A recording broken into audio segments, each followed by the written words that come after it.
వాళ్ళకి అనేక మంది వాళ్ళ నివాసం ఉండడానికి హక్కు ఉందని చెప్పి పట్టాలు కూడా ఇవ్వడం జరిగింది. ఈ పట్టాలు ఇచ్చిన తర్వాత అనేక మంది వాళ్ళని ఇబ్బంది పెడతా ఉంటే, అనేక మంది ఆ భూమిని ఆక్రమించుకొని ఇబ్బంది పెడతా ఉంటే వాళ్ళు హైకోర్టుకి వెళ్లి హైకోర్టులో కూడా స్టే తెచ్చుకోవడం జరిగింది. హైకోర్టు వారు కూడా, గౌరవ తెలంగాణ హైకోర్టు వారు కూడా అక్కడ పేదలు ఉండవచ్చు, వాళ్ళని ఇబ్బంది పెట్టొద్దు, వాళ్ళు ఉండాలని చెప్పేసి హైకోర్టు వారు స్టే ఇచ్చారు, ఆదేశాలు ఇచ్చారు. రెవెన్యూ వాళ్ళు కానీ పోలీసు వారు కానీ ఎవరు కూడా జోక్యం చేసుకోవడానికి వీలు లేదు అని చెప్పి చాలా స్పష్టమైన ఆదేశాలు హైకోర్టు వాళ్ళు ఇచ్చారు.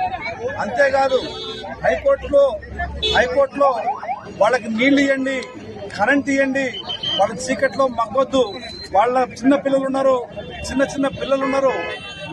వాళ్ళకి స్కూల్ ఏర్పాటు చేయండి, హాస్పిటల్ ఏర్పాటు చేయండి, కరెంట్ ఇవ్వండి, నీళ్లు ఇవ్వండి అని చెప్పేసి కూడా హైకోర్టు వాళ్ళు ఆదేశాలు ఇచ్చారు.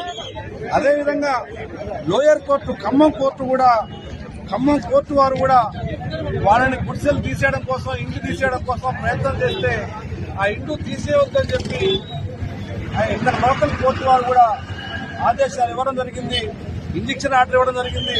ఆ తర్వాత స్టేటస్ కో ఎట్లుందో అట్లా ఉంచండి భూమిని, ఆ గుడిసెలు కానీ ఇండ్లు కానీ వాటిని కూల్చొద్దు, వాళ్ళని డిస్టర్బ్ చేయొద్దు, అవి ఎట్లుండగా అట్లా ఉంచండి అని చెప్పేసి కూడా లోయర్ కోర్టు ఖమ్మం కోర్టు గౌరవ పీడీఎం గారు ఆదేశాలు ఇవ్వడం జరిగింది.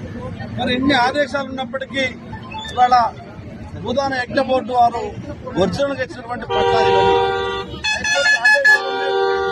కోర్టు ఆదేశాలున్నాయి, భూదాన బోర్డు వాళ్ళు పట్టాలు ఇచ్చారు. అయినప్పటికీ వీటిని ఏకపక్షంగా ఎందుకు కూలుస్తా ఉన్నారో ఇవాళ అర్థం కావట్లేదు. అనేక మంది, వేల మంది ప్రజల్ని చిందరబందరం చేసి నెట్టిపారేసి వాళ్ళ పిల్లల్ని, చిన్న పిల్లల్ని కూడా ఇసిరి అవతల పారేసి మొత్తం అందరినీ ఏకపక్షంగా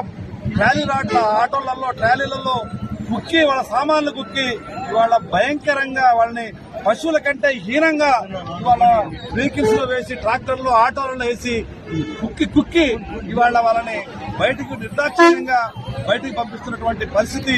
ఇవాళ భారతదేశంలో ఉన్నావా, ప్రజాస్వామ్యంలో ఉన్నావా, ప్రజలకు స్వేచ్ఛ ఉందా లేదా ఇవాళ అర్థమయ్యే పరిస్థితి లేదు.